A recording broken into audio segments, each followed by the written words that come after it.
जम्मू कश्मीर में 2 सीटों पर उपचुनाव होने थे और इन 2 सीटों में एक जम्मू के नगरोटा से है और एक कश्मीर के बड़गांव से है।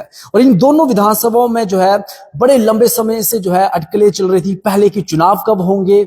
अब जब चुनाव की डेट आ गई उसके बाद कैंडिडेट कौन से राजनीतिक दल का कौन होगा। और अब भारतीय जनता पार्टी ने भी जो है फाइनल जो है यहां पर भाजपा का कौन उम्मीदवार होगा नगरोटा और बड़गांव से, वो जो है प्रेस विज्ञप्ति के माध्यम से नाम जारी किए हैं, वो मैं आप तक रखूंगा। लेकिन उससे पहले आपको बता दूं कि बड़े दिनों से जो है ये चल रहा था कि आखिर कौन होगा नगरोटा विधानसभा से भाजपा के उम्मीदवार, बड़गांव से कौन होगा। और अब जो है भारतीय जनता पार्टी केंद्रीय कार्यालय से जो है प्रेस विज्ञप्ति आई जिसमें उन्होंने कहा कि केंद्रीय चुनाव समिति के विभिन्न जो अलग राज्यों के अंदर उपचुनाव होने हैं उन्होंने इकट्ठे इसकी पूरी सूची जारी की है, जिसमें जम्मू कश्मीर में जो उपचुनाव होने 2 विधानसभा सीटों पर, उसमें एक बड़गांव है। बड़गांव के अंदर भाजपा के उम्मीदवार आगा सैयद मोहसिन होंगे और जम्मू के नगरोटा विधानसभा से 2 नाम चल रहे थे, बीच बीच में और भी नाम सामने आए। लेकिन अब फाइनली जो नाम आया है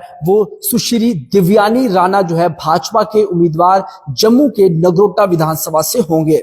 और अभी यानी ये जो परिदृश्य है वो अभी और स्पष्ट हो चुका है क्योंकि दिन काफी कम बचे हैं। 11 नवंबर को जो है वोटिंग होगी और 14 नवंबर को रिजल्ट भी आ जाएगा, यानी दिन थोड़े कम बचे हैं। और अब पूरे विधानसभा के अंदर जो है जिस तरह से देवेंद्र सिंह राणा की बात करें, बड़े दिग्गज नेता थे, 30,000 से अधिक वोटों के साथ वो चुनाव जीते थे। और नगरोटा विधानसभा कोई छोटी विधानसभा नहीं है, काफी बड़ी विधानसभा है।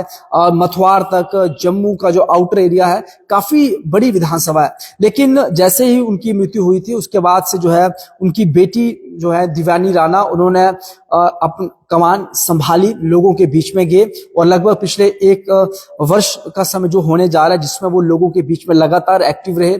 और एक महिला भी है, उस नाते जो है जो भाजपा की जो विचारधारा है जिसमें वो कहते हैं कि विमेन एम्पावरमेंट अगर करनी है वास्तव में तो वो व्यवहारिक तौर पर भी होनी चाहिए, और वो सब चीजें यहाँ पर देखने को मिली हैं। तो यानी 2 सीटों पर जो उपचुनाव होने थे उसमें भाजपा के उम्मीदवारों की सूची जारी हो चुकी है।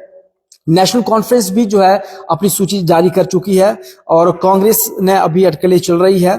और तमाम और भी लोग जो है इस विधानसभा से और बड़गांव से जो है उपचुनाव जो होने उसको लेकर तैयारियां कर रहे हैं। लेकिन अगर देखा जाए तो यहाँ पर जिस हिसाब से देवेंद्र सिंह राणा जी को सपोर्ट मिला था और अब उनकी बेटी जो है दिव्यानी राणा वो भाजपा के उम्मीदवार होंगे। और अब ये छवि जो है वो स्पष्ट हो चुकी है।